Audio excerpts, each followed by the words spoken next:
Welcome to my channel. महत्त्वाची सूचना. या व्हिडिओमधील सर्व माहिती केवळ शैक्षणिक उद्देशानं दिलेली आहे. ही कोणत्याही प्रकारची गुंतवणूक सल्ला नाही.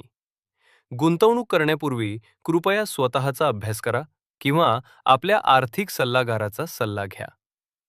या व्हिडिओतील माहितीवर आधारित घेतलेल्या कोणत्याही निर्णयासाठी आम्ही जबाबदार राहणार नाही. धन्यवाद. आपण असं समजूया की एखादा असा व्यवसाय आहे जिथे कमाई एका वर्षात तब्बल 17% वाढतीये. म्हणजे व्यवसाय वेगाने विस्तारतोय, ग्राहकांची गर्दी वाढतीये. हो, आणि वरवर पाहता सगळं काही अगदी सुरळीत सुरू आहे असं वाटतं ना? अगदी बरोबर. पण जेव्हा वर्षाच्या शेवटी हिशोब होतो तेव्हा निव्वळ नफा मात्र चक्क 2% घसरलेला दिसतो. हा एक मोठा धक्काच असतो. हो ना. म्हणजे जास्त कमाई करूनही हातात उरणारा पैसा अचानक कमी कसा काय होऊ शकतो?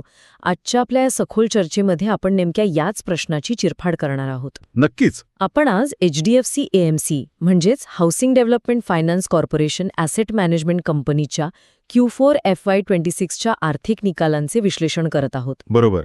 आणि हा जो अहवाल आहे ना, तो खूप रंजक आहे.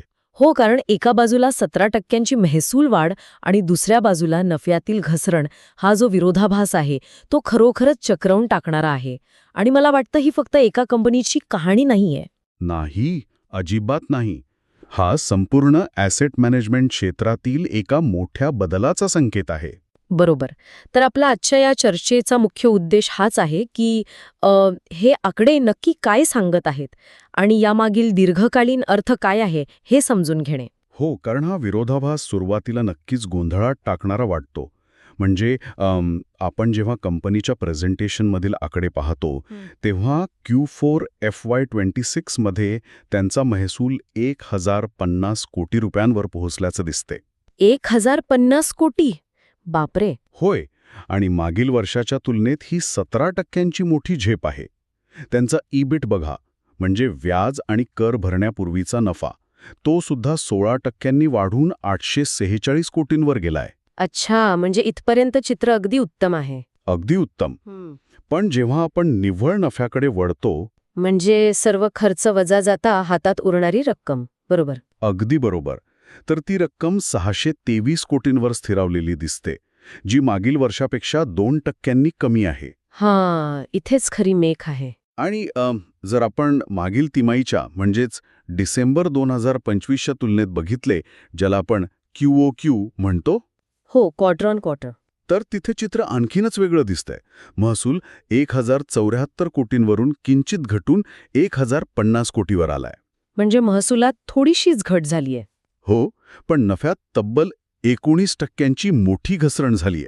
म्हणजे नफा 770 कोटींवरून थेट 623 कोटींवर आपटलाय. 19%? हे आकडे म्हणजे अगदी operation successful but patient dead म्हटल्यासारखं वाटतंय मला. हो, तसंच कायचं. म्हणजे बघा ना, व्यवसाय वाढतोय पण नफा घटतोय. मला वाटतं यामागील गणिताचा थोडा सविस्तर वेध घेतला पाहिजे आपण.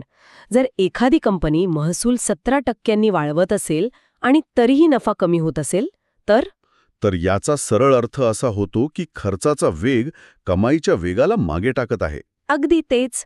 आणि कागदपत्रांमध्येही याचाच उल्लेख आहे. आपण जर बारकाईने पाहिलं तर कंपनीचा खर्च तब्बल 20% वाढलाय. 20%. बरोबर. पण हा 20% वाढलेला खर्च नक्की कुठे जातोय हे समजून घेणं खूप जास्त महत्वाचं आहे. हो, कारण ॲसेट मॅनेजमेंट कंपनीला काही मोठा कारखाना किंवा कच्चा माल तर लागत नाही. अगदी बरोबर. त्यांचा मुख्य खर्च असतो तो तंत्रज्ञान, कर्मचारी आणि वितरण जाळीवर, ज्याला आपण डिस्ट्रीब्युशन नेटवर्क म्हणतो. अच्छा, म्हणजे एजंट्स आणि शाखा वगैरे. हो. आता बघा, आजकाल लाखो रिटेल गुंतवणूकदार म्युच्युअल फंड्सकडे वळत आहेत. प्रत्येकाचे 100, 500 किंवा 1000 रुपयांचे SIP असतात. हो, अगदी खेड्यापाड्यातून लोक आता SIP करत आहेत. नक्कीच. मग विचार करा, जेव्हा एकाच दिवशी लाखो ट्रान्झॅक्शन सर्व्हरवर धडकतात, तेव्हा ते हाताळण्यासाठी प्रचंड मोठी आणि मजबूत डिजिटल पायाभूत सुविधा लागते. सर्व्हर्स क्रॅश होऊन चालणार नाहीत. अजिबात नाही. म्हणूनच क्लाउड सर्व्हर्स, सायबर सिक्युरिटी, नवीन ॲप्लिकेशन्स विकसित करणे यावर सध्या या कंपन्या पाण्यासारखा पैसा खर्च करत आहेत. बापरे, म्हणजे हा टेक खर्च आहे तर हो, आणि याशिवाय टियर 2 आणि टियर 3 शहरामध्ये पोहोचण्यासाठी नवीन शाखा उघडणे, एजंट्सना कमिशन देणे या बाबींचाही खर्च वाढला आहे. अ, म्हणजे हे असं आहे का एखाद्या नवीन आणि अवाढव्य हायवे नेटवर्कची उभारणी केल्यासारखं? कसं काय? म्हणजे समजा कोणीतरी एक मोठा हायवे चालवत आहे. गाड्यांची संख्या वाढल्यामुळे टोलची कमाई विक्रमी पातळीवर पोहोचली आहे. पण नफा तात्पुरता कमी दिसतोय, कारण त्यांनी नवीन इंजिनियर्स कामावर ठेवले आहेत आणि हायवेला आणखी 3 नवीन लेन्स जोडण्यासाठी प्रचंड मोठी मशिनरी खरेदी केली आहे. अरे वा, हे उदाहरण अगदी चपकल आहे. म्हणजे आज हा खर्च खूप जास्त वाटत असला तरी एकदा का त्या नवीन लेन्स सुरू झाल्या की तिथून मिळणारा टोल हा थेट निव्वळ नफा असेल. कंपनी सध्या हाच कॅपिटल एक्सपेंडिचर किंवा भविष्यातील गुंतवणुकीचा खेळ खेळत आहे असं म्हणता येईल का? 100% ते सध्या भविष्यातील वाढीची पेरणी करत आहेत. पण फक्त वाढलेला खर्च हे नफा कमी होण्यामागचं एकमेव कारण नाहीये. अच्छा, अजून काय भानगड आहे?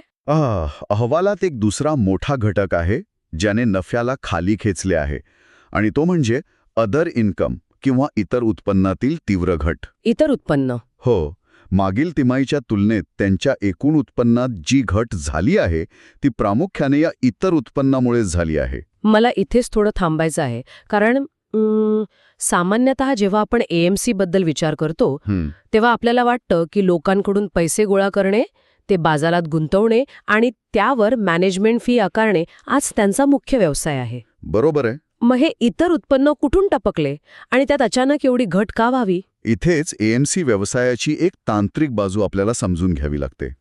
सांगा ना. बघा, या कंपन्यांकडे फक्त ग्राहकांचेच पैसे नसतात, तर कंपनीचा स्वतःचा असा एक मोठा निधी असतो, ज्याला ट्रेजरी फंड्स किंवा सरप्लस कॅश म्हणतात. अच्छा, म्हणजे स्वतःची कमाई किंवा रिझर्व्ह. हो, आता कंपनी हा पैसा नुसता बँकेत पडून राहू देत नाही. ते हा पैसा विविध बॉन्ड्समध्ये, सरकारी कर्जरोख्यांमध्ये किंवा कधीकधी त्यांच्या स्वतःच्याच म्युच्युअल फंड योजनांमध्ये गुंतवतात. हुशार आहेत, पैशातून पैसा कमवतात. नक्कीच. पण आता गंमत अशी आहे की या गुंतवणुकीचे मूल्य बाजारातील रोजच्या चढउतारानुसार आणि व्याजदरानुसार बदलत असते. मार्केट रिस्क आलीच तिथे. अगदी. जेव्हा बाजारात बॉन्डचे व्याजदर म्हणजे यील्ड्स वाढतात तेव्हा जुन्या बॉन्डच्या किमती कमी होतात. बरोबर. किंवा शेअर बाजारात जेव्हा मोठी घसरण होते तेव्हा त्यांच्या या स्वतःच्या गुंतवणुकीचे मूल्यही कागदावर कमी होते. याला मार्क टू मार्केट किंवा MTM लॉसेस म्हणतात. Mark to market? हो, आणि हे सर्व नुकसान त्यांच्या इतर उत्पन्नात ग्राह्य धरले जाते. हे थोडं गुंतागुंतीचं वाटतंय. मला सांगा, हे असं आहे का की समजा मी गुंतवणुकीसाठी एक घर घेतलं आहे. हो. आज अचानक त्या भागात रिअल एस्टेटच्या किमती थोड्या घसरल्या. बरोबर. त्यातून पैसे गेलेले नाहीत, पण अकाउंटिंगच्या नियमांनुसार मला तो नोशनल लॉस किंवा कागदावरचा तोटा दाखवावा लागतो. अगदी तसंच. तुम्ही हे अतिशय सोप्या भाषेत मांडलं. म्हणजे हा रिअल लॉस नाहीये. नाही, हा प्रत्यक्षात झालेला रोख तोटा नसतो, पण ताळेबंदात म्हणजे बॅलन्स शीटमध्ये तो तोटा म्हणून दिसतोच. अच्छा. Q4 FY26 मध्ये बाजारातील व्याजदरांच्या अस्थिरतेमुळे आणि मार्केटच्या व्हॉलेटिलिटीमुळे त्यांच्या या स्वतःच्या गुंतवणुकीचे मूल्य कागदावर कमी झाले. आणि म्हणूनच त्यांचे इतर उत्पन्न अचानक घटलेलं दिसतंय. अगदी बरोबर. आणि त्याचा थेट फटका निव्वळ नफ्याला बसला. म्हणजे जो 2% किंवा 19% नफ्यातील ड्रॉप आपल्याला दिसतोय तो व्यवसायातील कोणताही स्ट्रक्चरल बिघाड नाहीये. अजिबात नाही. तर काही प्रमाणात कागदावरच्या तोट्याचा आणि भविष्यासाठी केलेल्या वाढीव खर्चाचा तो परिणाम आहे. 100%. वा, हे समजल्यानंतर मला वाटतं आपण या व्यवसायाच्या खऱ्या ताकदीकडे वळायला हवा. कारण जेव्हा मी प्रेझेंटेशनमधले AUM म्हणजे ॲसेट्स अंडर मॅनेजमेंटचा आकडा पाहिला ना, तो खरोखरच डोके चक्रावून टाकणारा होता. हो, तो आकडा आहेच तसा. त्यांचा AUM तब्बल 20% वाढला आहे. आणि हा आकडा किती आहे माहितीये? 9.27 लाख कोटी. 9.27 लाख कोटी रुपये. हा आकडा एवढा प्रचंड आहे की सामान्य माणसाला याची व्याप्ती सहजासहजी समजू शकणार नाही. मला तर वाटतं जगातील अनेक लहान देशांच्या संपूर्ण अर्थव्यवस्थेपेक्षा म्हणजे GDP पेक्षा हा आकडा मोठा आहे. खरोखरच मोठा आहे. आणि हा डोंगर उभा राहण्यामागे 1.67 कोटी गुंतवणूकदारांचा वाटा आहे. बापरे, जवळपास 1.25 कोटी लोक. हो, आणि आज त्यांच्याकडे 3 कोटींहून अधिक खाती आहेत म्हणजे अकाउंट्स आहेत. हा विस्तार फक्त पैशांचा नाहीये, तर हा लोकांच्या विश्वासाचा विस्तार आहे. अगदी बरोबर. आणि या 9 लाख कोटींच्या AUM मध्ये जी सर्वात लक्षवेधी गोष्ट मला वाटली ती म्हणजे इक्विटी मिक्स किंवा इक्विटीचा वाटा. तो खूप महत्वाचा पॉइंट आहे. हो, कारण त्यांच्या एकूण AUM पैकी तब्बल 65% वाटा हा इक्विटी फंड्सचा म्हणजेच शेअर बाजाराशी निगडीत फंड्सचा आहे. कागदपत्रांमध्ये असं स्पष्ट नमूद केलंय की हा 65% आकडा संपूर्ण म्युच्युअल फंड इंडस्ट्रीच्या सरासरीपेक्षा खूप जास्त आहे. हो, इंडस्ट्री ॲव्हरेजपेक्षा हा खूप पुढे आहे. आता याचा अर्थ असा होतो ना की बहुतेक लोक HDFC AMC कडे फक्त सुरक्षित फिक्स्ड रिटर्न किंवा डेट फंड्ससाठी येत नाहीत, तर ते बाजारातील जोखीम पत्करून शेअर बाजारात गुंतवणूक करण्यासाठी त्यांचा प्लॅटफॉर्म वापरत आहेत. बरोबर. आणि बिझनेस मॉडेलच्या दृष्टिकोनातून विचार केला तर हा 65% वाटा अत्यंत महत्वाचा आहे. ते कसं काय? कारण बघा, AMCला खरी कमाई याच इक्विटी फंड्समधून मिळते. अच्छा. हो, जेव्हा एखादी कंपनी लिक्विड फंड किंवा डेट फंड चालवते तेव्हा तिथे फारसं डोकं चालवावं लागत नाही. त्यामुळे तिथे आकारली जाणारी मॅनेजमेंट फी किंवा ज्याला आपण TER म्हणतो तो खूप कमी असतो. म्हणजे तिथे मार्जिन कमी असतं. अगदी बरोबर. पण जेव्हा कंपनी इक्विटी फंड, विशेषतः मिड कॅप किंवा स्मॉल कॅप फंड चालवते तेव्हा खूप रिसर्च करावा लागतो. एक्झॅक्टली. त्यांना प्रचंड संशोधन करावे लागते, कंपन्यांचे बॅलन्स शीट तपासावे लागतात आणि याच कौशल्यासाठी ते गुंतवणूकदारांकडून जास्त फी आकारू शकतात. म्हणजे इक्विटी हेवी पोर्टफोलिओ हा जास्त नफा मिळवून देणारा किंवा हाय मार्जिन व्यवसाय ठरतो. हो, आणि या उच्च मार्जिनमुळेच त्यांची ऑपरेटिंग मार्जिन जवळपास 35 बेसिस पॉइंट्स इतकी टिकून आहे. पण थांबा, इथे मला एक मोठा विरोधाभास जाणवतोय. कोणता? बघा, जर तुमचा 65% पोर्टफोलिओ हाय मार्जिन इक्विटीमध्ये आहे आणि तुम्ही म्हणताय की इक्विटीमधूनच सर्वात जास्त फी मिळते, हो, तर मग या तिमाहीत नफ्यामध्ये एवढी घसरण का? हे असं झालं ना की तुम्ही तुमच्या हॉटेलमध्ये सर्वात जास्त नफा मिळवून देणारे पदार्थ विकत आहात. त्याची विक्रीही वाढली आहे, पण गल्ल्यावर बसल्यावर तुम्हाला कळतंय की आजची कमाई कालपेक्षा कमी आहे. हा प्रश्न खूप रास्त आहे. आणि दुसरा एक महत्त्वाचा मुद्दा मला असा वाटतो, हा व्यवसाय शेअर बाजाराच्या रोजच्या चढउतारांवर प्रमाणाबाहेर अवलंबून नाहीये का? म्हणजे विचार करा, जर उद्या सकाळी शेअर बाजार 20% क्रॅश झाला तर या 9 लाख कोटींच्या AUMचे मूल्य थेट 7 लाख कोटींवर येईल. बरोबर. आणि पर्यायाने त्यांची फी सुद्धा त्याच वेगाने कोसळेल. हा व्यवसाय म्हणजे पत्त्याच्या बंगल्यासारखा मार्केटच्या एका झटक्यावर कोसळू शकतो, असं नाही वाटत का? तुम्ही अत्यंत तार्किक मुद्दा उपस्थित केला आहे आणि हे नाकारता येणार नाही की AMC व्यवसाय हा बाजारावर अत्यंत अवलंबून किंवा मार्केट सेन्सिटिव्ह असतो. हो ना.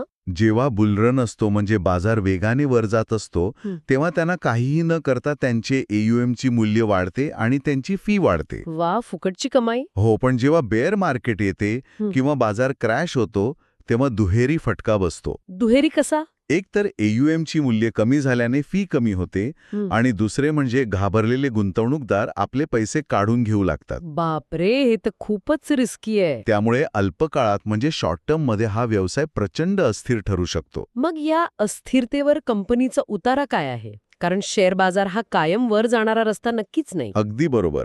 आणि यावर त्यांचा उतारा आहे SIPची ताकद, सिस्टमॅटिक इन्व्हेस्टमेंट प्लॅन. हो, आणि इथेच त्यांचे खरे सामर्थ्य दिसून येते. बघा, जेव्हा बाजार क्रॅश होतो तेव्हा एकरकमी गुंतवणूक करणारे मोठे गुंतवणूकदार कदाचित घाबरून पळून जातील. पण ज्या 3 कोटी खात्यांमधून दर महिन्याला 500,000 किंवा 5,000 रुपयांची SIP कापली जाते ते लोक सहसा थांबत नाहीत. उलट मार्केट खाली असताना SIP मधून जास्त युनिट्स मिळतात. हे आता रिटेल गुंतवणूकदारांना बऱ्यापैकी समजू लागलंय. अगदी बरोबर. हा दर महिन्याला न चुकता येणारा रोख प्रवाह बाजारातील मोठ्या अस्थिरतेला एक प्रकारचं कुशन किंवा शॉक ॲब्सॉर्बर प्रदान करतो. म्हणजे एक स्टेबल कॅश फ्लो तयार होतो. होय, आणि म्हणूनच जरी या एका तिमाहीत नफा घटला असला किंवा अल्पकाळात मार्केट खालीवर होत असले तरी कंपनीला आपल्या या SIP बुकवर प्रचंड विश्वास आहे. अच्छा. याच विश्वासातून त्यांनी आपल्या भागधारकांना नुकताच 54 रुपये प्रति शेअर इतका भरघोस डिव्हिडंड जाहीर केला आहे. 54 रुपये? हा तर खूप मोठा लाभांश आहे. हो, आणि डिव्हिडंड देणे हे मजबूत रोखीचे म्हणजे स्ट्रॉंग कॅश फ्लोचे अत्यंत स्पष्ट लक्षण आहे. जर कंपनी आतून डबघाईला आलेली असती तर त्यांनी एवढा मोठा डिव्हिडंड कधीच दिला नसता. नक्कीच. म्हणजे हे एका अशा जहाजावर आहेत जे समुद्राच्या लाटांनुसार म्हणजे शेअर बाजारानुसार वर खाली नक्कीच होते.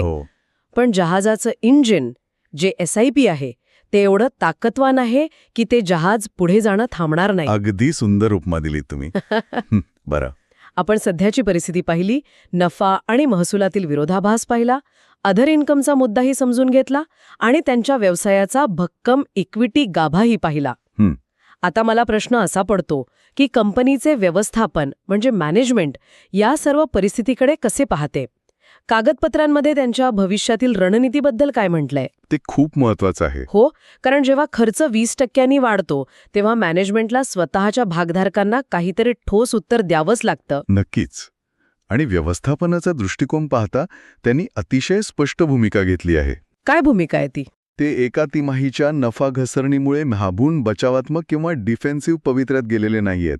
त्यांच्या मते व्यवसायाची मूळ वाढ अतिशय मजबूत आहे. म्हणजे नवीन गुंतवणूकदार आणि SIPचा पैसा. हो, हेच त्यांच्या वाढीचे मुख्य आधारस्तंभ आहेत. मग त्यांचा पुढचा फोकस नक्की कशावर आहे?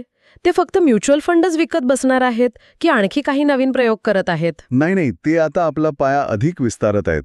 पारंपरिक म्युच्युअल फंड हा त्यांचा मुख्य व्यवसाय आहेच, पण ते आता PMS आणि AIF सारख्या नवीन आणि जास्त उत्पन्न देणाऱ्या उत्पादनांवर लक्ष केंद्रित करत आहेत. एक मिनिट. हे PMS आणि AIF नक्की काय भानगड आहे? सामान्य गुंतवणूकदारांसाठी हे कसे वेगळे आहे? हे समजून घेण्यासाठी आपण एक साधं उदाहरण घेऊ. हो, सांगा ना. समजा सामान्य म्युच्युअल फंड ही एक ST बस किंवा पब्लिक ट्रान्सपोर्ट आहे. बरं. त्यात सर्वांसाठी एकच मार्ग असतो, एकच तिकीट असते आणि हजारो लोक एकत्र प्रवास करतात. तिथे फी खूप कमी असते. अगदी बरोबर. याउलट PMS म्हणजे पोर्टफोलिओ मॅनेजमेंट सर्व्हिसेस. हे म्हणजे तुम्ही स्वतःसाठी भाड्याने घेतलेली कॅब. अच्छा. तिथे तुमचा निधी स्वतंत्रपणे व्यवस्थापित केला जातो.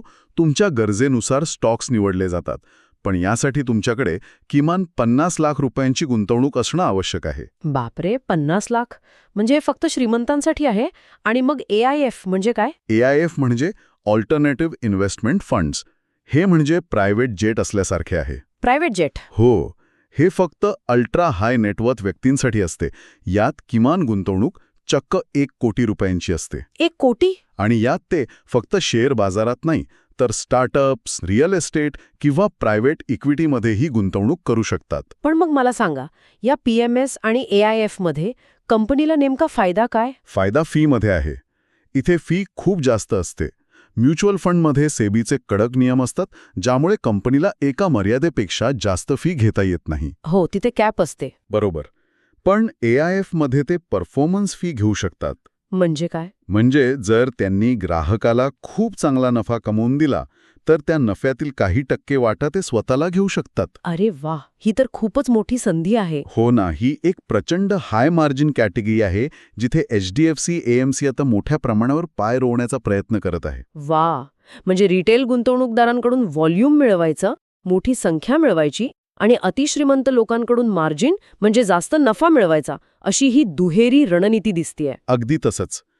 पण ह्या सर्व विस्तारासाठी सुरुवातीला प्रचंड खर्च येणारच ना, ज्याचा परिणाम आपल्याला आत्ता त्यांच्या बॅलन्स शीटवर दिसत आहे. हो, तोच तो 20% वाढलेला खर्च. बरोबर. तर मग अहवालात ह्या कंपनीच्या भविष्यातील अंदाजाबद्दल म्हणजेच आउटलुकबद्दल काय मत मांडले आहे? रेटिंग एजन्सीज ह्याकडे कसे पाहत आहेत? की अल्पकाळात म्हणजे पुढील काही तिमाहीत त्यांचा नफा असाच अस्थिर राहण्याची शक्यता आहे. कारण खर्च लगेच कमी होणार नाही. बरोबर. वाढलेला तंत्रज्ञान आणि विस्ताराचा खर्च रातोरात कमी होणार नाही आणि बाजारातील अनिश्चितता कायम आहे. याचा थेट परिणाम त्यांच्या शेअरच्या किमतीवर होऊ शकतो. म्हणजे शेअर प्राइस फारशी वाढणार नाही. हो. गुंतवणूकदार कदाचित या अस्थिर नफ्यामुळे थोडे सावध राहतील, ज्यामुळे स्टॉकवर थोडा नकारात्मक किंवा म्युटेड परिणाम दिसू शकतो. अच्छा. म्हणूनच या स्टॉकसाठी सध्या ॲव्हरेज असे रेटिंग देण्यात आले आहे. Average rating? हो. याचा अर्थ असा की हा स्टॉक लगेच रॉकेटसारखा उडणार नाही. यात थोडी घसरण किंवा स्थिरता असू शकते. बरं, हे झालं अल्पकाळाबद्दल. पण दीर्घकाळासाठी म्हणजे लॉंग टर्मसाठी चित्र कसं आहे? जर आपण दीर्घकालीन विचार केला म्हणजे पुढील 5 ते 10 वर्षांचा, तर मात्र चित्र अत्यंत सकारात्मक आहे. असं का? ज्याला आपण स्ट्रक्चरल शिफ्ट म्हणतो. आणि तो बदल म्हणजे फायनान्शियल रायझेशन ऑफ सेव्हिंग्स. हा शब्द खूपच जड वाटतोय, फायनान्शियलायझेशन ऑफ सेव्हिंग्ज. हो, ऐकायला जड आहे. पण मला वाटतं या एका संकल्पनेवर संपूर्ण अर्थव्यवस्थेचं भविष्य अवलंबून आहे. आपण याची थोडी सोप्या भाषेत चिरफाड करूया. याचा नेमका अर्थ काय? नक्कीच. आपण अगदी 20-25 वर्षांपूर्वीचा विचार करूया. ठीक आहे. भारतातील एका सामान्य मध्यमवर्गीय कुटुंबाकडे जर थोडे पैसे उरले तर ते काय करायचे? ते लगेच दुकानात जाऊन सोन्याची साखळी घ्यायचे किंवा कुठेतरी जमिनीचा तुकडा घेऊन ठेवायचे. बरोबर. किंवा फार फार तर बँकेत जाऊन सुरक्षित मुदत ठेव म्हणजे FD करायचे. हो, फिक्स्ड डिपॉझिट हाच सर्वात मोठा आधार होता. त्यांची संपूर्ण बचत ही अशा फिजिकल ॲसेट्समध्ये किंवा निश्चित परतावा देणाऱ्या साधनांमध्ये अडकलेली असायची. हो, अगदी बरोबर. शेअर बाजार म्हणजे जुगार किंवा सट्टा हीच मानसिकता होती आपल्याकडे. अगदी तसंच. पण आता चित्र वेगाने बदलत आहे. आजचा 24 वर्षांचा तरुण जेव्हा पहिल्यांदा नोकरीला लागतो आणि त्याचा पहिला पगार हातात येतो तेव्हा तो सोनाराकडे जात नाही. नाही, अजिबात नाही. तो त्याच्या मोबाईलवर एखादं ॲप उघडतो आणि लगेच 2000 रुपयांची SIP सुरू करतो. हो ना, 5 मिनिटात काम होतं. बरोबर. लोकांमध्ये आर्थिक साक्षरता वाढत आहे.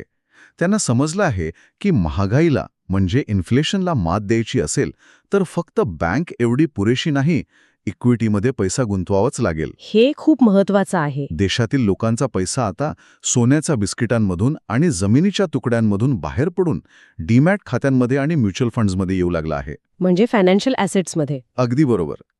आणि या प्रक्रियेलाच फायनान्शियल रायझेशन ऑफ सेव्हिंग्ज म्हणतात. वाव. म्हणजे हा एक अतिशय मोठा सामाजिक आणि सांस्कृतिक बदल आहे.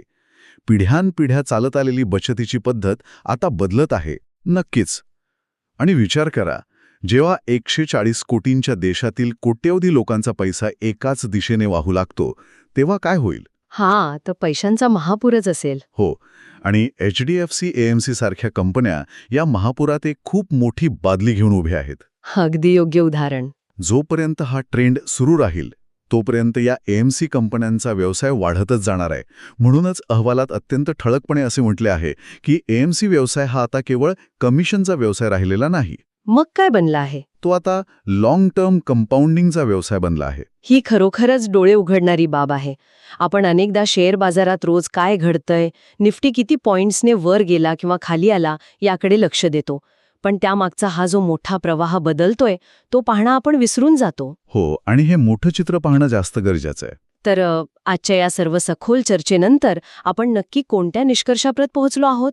आपण नफ्यातील घसरण आणि महसुलातील वाढीचा विरोधाभास पाहिला. बरोबर. अदर इन्कमचा कागदावरचा तोटा, तो MTM लॉस समजून घेतला, हायवे विस्तारासारखा वाढलेला तंत्रज्ञान आणि वितरणाचा खर्च पाहिला, आणि शेवटी हा संपूर्ण व्यवसाय कोणत्या महाकाय लाटेवर स्वार आहे हेही समजून घेतले. नक्कीच. आणि या सर्व बाबींचा एकत्रित विचार केल्यावर एक गोष्ट अगदी स्पष्ट होते. कोणती? माहितीच्या अतिरेकामध्ये म्हणजेच इन्फॉर्मेशन ओव्हरलोडच्या या जगात योग्य आकड्यांवर लक्ष केंद्रित करणे हाच खरा शहाणपणा आहे. Q4 FY26च्या केवळ एका तिमाहीच्या नफ्यात झालेली 2% किंवा 19% घसरण पाहून घाबरून जाण्याचं काहीच कारण नाही. होय, कारण ती घसरण प्रामुख्याने कागदावरच्या तोट्यामुळे आणि भविष्यातील तयारीसाठी केलेल्या खर्चामुळे आहे. अगदी बरोबर. त्याऐवजी गुंतवणूकदारांनी आणि विश्लेषकांनी मोठ्या चित्राकडे पाहावे. म्हणजे त्यांचा तो AUMचा आकडा. हो. त्यांचा AUM 20% वाढून 9.27 लाख कोटींवर पोहोचणे, त्यांच्या पोर्टफोलिओमध्ये 65% वाटा हा हायमार्जिन इक्विटीचा असणे, आणि सर्वात महत्त्वाचे म्हणजे रिटेल गुंतवणूकदारांचा वाढता सहभाग आणि SIP मधील नियमितता हीच त्यांची खरी ताकद आहे. शॉर्ट टर्ममधील स्टॉकची हालचाल काहीही असली आणि रेटिंग ॲव्हरेज असले तरी लॉंग टर्म कंपाऊंडिंग स्टोरी अगदी मजबूत आहे. यावर अहवालात खूप भर देण्यात आला आहे. म्हणजेच थोडक्यात सांगायचे तर घर बांधताना सुरुवातीला खूप खर्च येतो आणि सगळीकडे धूळ उडत असते, हो ना? होय. पण जेव्हा घर पूर्ण होते तेव्हा त्याचे फायदे अनेक पिढ्यांना मिळतात. HDFC AMC सध्या त्याच बांधकामाच्या टप्प्यातून हात आहे. त्यांचा पाया भक्कम आहे, फक्त सध्या खर्चाची धूळ उडत असल्यामुळे नफ्याचं चित्र थोडं धुसर दिसत आहे. अगदी अचूक निष्कर्ष काढलात तुम्ही. तर आजची आपली ही सखोल चर्चा अत्यंत रंजक आणि माहितीपूर्ण ठरली. पण ही चर्चा संपवण्यापूर्वी मी सर्वांसमोर एक अतिशय वेगळा आणि विचार करायला लावणारा प्रश्न सोडून जाऊ इच्छिते. नक्कीच. आपण संपूर्ण वेळ पाहिलं की कंपनीचा AUM प्रचंड वेगाने वाढत आहे. लोक SIPच्या माध्यमातून दर महिन्याला हजारो कोटी रुपये बाजारात आणत आहेत आणि फायनान्शियलायझेशनची लाट या कंपन्यांना पुढे ढकलत आहे. बरोबर? पण एक विचार करा, जेव्हा शेअर बाजारात चौफेर तेजी असते, म्हणजेच बुलरन असतो, तेव्हा कचरा स्टॉक सुद्धा वर जातो. हां, हे तर सत्य आहे. मग अशा वेळी HDFC AMCच्या व्यवसायात होणारी ही प्रचंड वाढ ही खरोखरच त्यांच्या स्वतःच्या गुंतवणूक कौशल्याचा, म्हणजे ज्याला आपण अल्फा म्हणतो, त्याचा परिणाम आहे की ते फक्त संपूर्ण शेअर बाजाराच्या सध्याच्या नैसर्गिक तेजीच्या लाटेवर, म्हणजेच बीटावर स्वार होऊन पुढे जात आहेत? हा खूपच कळीचा मुद्दा आहे. हो ना. जर उद्या बाजारात 5 किंवा 10 वर्षांचा ड्राय स्पेल किंवा मंदीचा काळ आला आणि मार्केट अजिबात वर गेलं नाही, तेव्हाही हे लोक एवढाच नफा कमवू शकतील का? की तेव्हा त्यांच्या खऱ्या कौशल्याची आणि या 9 लाख कोटींच्या साम्राज्याची खरी कसोटी लागेल? नक्कीच. मार्केटची ओहोटी आल्यावरच खरंच चित्र दिसेल. आजच्या या सखोल चर्चेत सहभागी झाल्याबद्दल धन्यवाद. पुन्हा भेटूया अशाच एका नव्या आणि रंजक विश्लेषणासह. व्हिडिओ आवडला असेल तर लाईक करा आणि अशाच युजफुल व्हिडिओसाठी चॅनलला सबस्क्राईब करायला विसरू नका.